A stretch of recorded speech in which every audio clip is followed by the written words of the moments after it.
দেখো এখানে একটা ভেলোসিটি টাইমের গ্রাফ দেওয়া হয়েছে, যেখানে ওয়াই অ্যাক্সিসে ভেলোসিটি এবং এক্স অ্যাক্সিসে টাইমকে প্লট করা হয়েছে।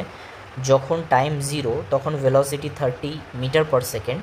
টাইম যত বেড়েছে ভেলোসিটি কমতে কমতে টাইম 3 সেকেন্ডে ভেলোসিটি 0 হয়ে গেছে এবং তারপরে ভেলোসিটি আবার নেগেটিভ ডিরেকশানে বাড়তে শুরু করেছে।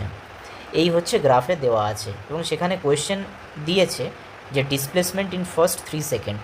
তো এই গ্রাফটা থেকে ফার্স্ট 3 সেকেন্ডে তোমাকে ডিসপ্লেসমেন্ট বার করতে হবে। তো গ্রাফ থেকে ডিসপ্লেসমেন্ট, ভেলোসিটি টাইম গ্রাফ থেকে ডিসপ্লেসমেন্ট কীভাবে বার করতে হয়, ভেলোসিটি এবং টাইম এই দুটো কোয়ান্টিটিকে তুমি যদি মাল্টিপ্লাই করে দাও তাহলে দেখবে তুমি ডিসপ্লেসমেন্টই পাও।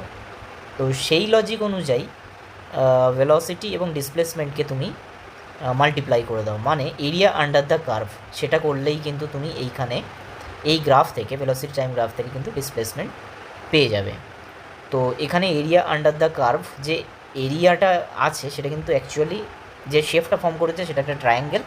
সেই জন্য দেখো half into base into height করে 45 মিটার আনসার এসছে, যেটা এই গ্রাফ থেকে ডিসপ্লেসমেন্টের ভ্যালু ইন ফার্স্ট 3 সেকেন্ড। আচ্ছা, এখানে এই যে পজিটিভ +30 এখানে লেখা হয়েছে, সেই জন্য ডিসপ্লেসমেন্ট +45 মিটার এসছে, কারণ এরা ভেক্টর কোয়ান্টিটি তাই সেখানে সাইনের সাথে লেখা হয়, তাই +45 মিটার এসছে। সেকেন্ড কোয়েশ্চেন আরেকটা আছে, অ্যাক্সেলারেশন বার করতে বলেছে এখান থেকে। তো তাহলে ভেলোসিটি টাইম গ্রাফে অ্যাক্সেলারেশন কীভাবে বার করতে হয়, এটাও খুব ইম্পর্টেন্ট একটা কনসেপ্ট। কোয়েশ্চেন প্রচুর আসছে বিশেষ করে কম্পিটিটিভ এক্সামে।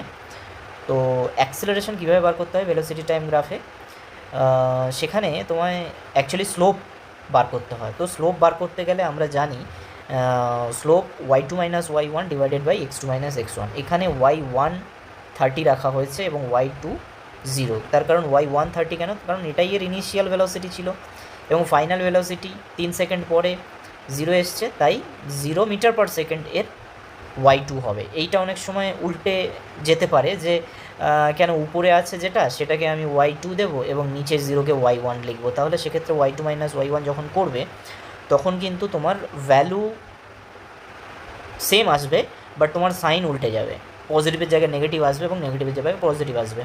তো সেক্ষেত্রে যদি ঠিকঠাকভাবে তুমি ভ্যালু বসাও y2 এবং y1কে এবং x2 x1কে, তাহলে কিন্তু তোমার আনসার আসবে -10 metre per second. This is the acceleration. আচ্ছা, এবার হঠাৎ করে দেখো অ্যাক্সেলারেশনের ভ্যালু নেগেটিভে চলে এসছে, অদ্ভুত ব্যাপার।